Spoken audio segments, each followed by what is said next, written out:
बिस्मिल्लाहिर्रहमानिर्रहीम, अस्सलाम वालेकुम। Welcome to my channel secret kitchen diaries. और आज जो रेसिपी बना रही हूँ वो ये सोचकर बना रही हूँ कि हर घर का मसला होता है। अक्सर बच्चों की वजह से उनकी माएँ जो है वो परेशान रहती हैं कि बच्चे सही से खाना नहीं खाते, ना नाश्ता करते हैं और ना ही लंच बॉक्स खाते हैं, और अगर खाते हैं तो सिर्फ फास्ट फूड ही खाते हैं। तो आज ये रेसिपी उन बच्चों के लिए है जो घर का खाना ज़्यादा नहीं खाते, और इस रेसिपी से घर का खाना बच्चे ज़रूर खाएंगे। और जो भी आपने पकाया है, दाल हो, सब्ज़ी हो, कीमा हो, वो ले लें।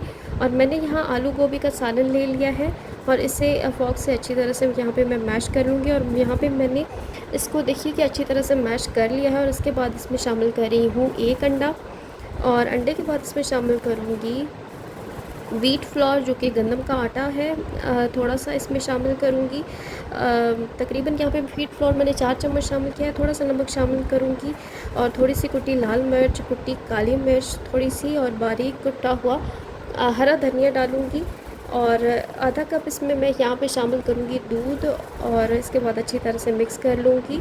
और दूध जो है वो थोड़ा थोड़ा करके इसमें शामिल करूँगी ताकि जितनी कंसिस्टेंसी हमें चाहिए उतनी ही रखी जा सके, और अच्छी तरह से इसे मिक्स कर लूँगी। और ये बहुत ही हेल्दी रेसिपी है जो कि बच्चे ज़रूर पसंद करेंगे। और अगर बच्चे रोटी और सालन नहीं खाते तो आप इस रेसिपी के ज़रिए घर में कोई भी सालन बना हो इस रेसिपी में शामिल करके बच्चों को इजीली खिला सकते हैं। और यहाँ थोड़ा थोड़ा सा मैं इसमें करके दूध शामिल करती जा रही हूँ और इसे मिक्स करती जा रही हूँ फ़ोर्क की मदद से अच्छी तरह से। और अगर सब्ज़ी डाल रहे हैं तो इसमें चिकन पाउडर आप डाल सकते हैं, और ये ऑप्शनल है। अगर आपके पास ना हो तो आप ना भी डालें, स्किप भी कर सकते हैं। और इसमें थोड़ा सा पानी मैं डालूँगी, तकरीबन 1 से 2 चम्मच। लेकिन अगर सालन खुश्क हो तो पानी 2 से 3 चम्मच इसमें शामिल होगा, और अगर नहीं है सालन खुश्क तो कम जाएगा पानी इसमें। और यहाँ मैंने पैन में थोड़ा सा ऑयल जो है वो ग्रीस कर लिया था, और अब मैं चम्मच से बैटर के छोटे छोटे से पैनकेक जो है वो इसमें डाल रही हूँ।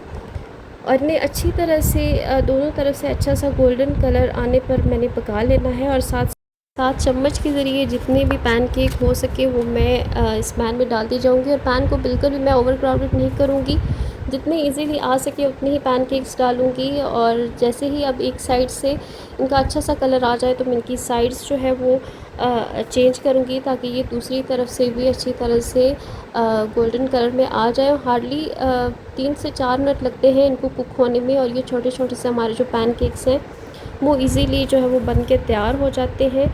और इसमें वक्त भी नहीं लगता, और ये बहुत जल्दी बन जाते हैं। और स्कूल लंच से लेकर रात तक किसी भी वक्त किसी भी खाने के टाइम पे बच्चों को बना कर दे सकते हैं।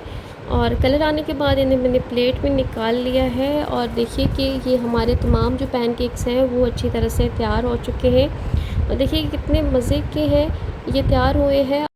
देखिए कि कितनी अच्छी तरह से सॉफ्ट से बनकर रेडी हुए हैं, और बिल्कुल छोटे छोटे से पैनकेक हैं जो बच्चों को खाने में भी अच्छे लगेंगे और देखने में भी अच्छे लगेंगे। सो आप ये बच्चों को बनाकर ज़रूर दीजिएगा। और आप इन्हें किसी भी सॉस या टमाटो केचप के साथ आप इन्हें सर्व कर सकते हैं, या जैसे भी बच्चों को खाने में अच्छा लगे तो आप उन्हें उसी चीज़ के साथ सर्व करके दे सकते हैं। रेसिपी वीडियो अच्छी लगे तो इसे लाइक करें और चैनल को ज़रूर सब्सक्राइब कीजिएगा। और जैसे जैसे बच्चे खाएं तो मुझे दुआएं दीजिएगा। अल्लाह हाफ़िज़।